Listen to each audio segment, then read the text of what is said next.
ஆண்டவர் வச்சிருக்கிற இடத்துல தேவ சமூகத்துல நின்னு பாரு. கர்த்தர் சொல்லுகிற இடத்துல நின்னு பாரு. எத்தனை பேர் உன்னை அசைக்க நினைச்சாலும் தேவன், நீ அசைந்து போக தேவன் அனுமதிக்க மாட்டார். ஏன் தெரியுமா? உன்னை கொண்டு போய் வச்சது அவரா இருக்குமானா, அவரோட வார்த்தைக்கு நீ செவி கொடுப்பாய் ஆனா, அவர் வார்த்தைக்கு நீ கீழ்ப்படிவாய் ஆனா, ஏற்ற நேரம் வரும். சில காரியங்கள் எல்லாம் புரிந்து கொள்ளணும், தேவ திட்டத்தை புரிந்து கொள்ளணும்.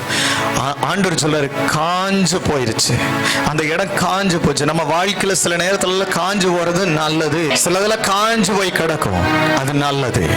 சில நேரத்துல வறுமையா இருக்கும், நல்லது. சில நேரத்துல பணமே இல்லை, நல்லது. பயங்கர பலவீனம், நல்லது. சில நெருக்கங்கள், நல்லது.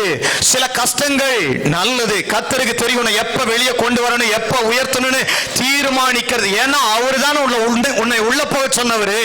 உன்னை எப்ப வெளியே கொண்டுட்டு வரணும்னு அவர் தான் தீர்மானிக்கணும். தீர்மானிக்க வேண்டியது நாம் அல்ல, அது தேவன்.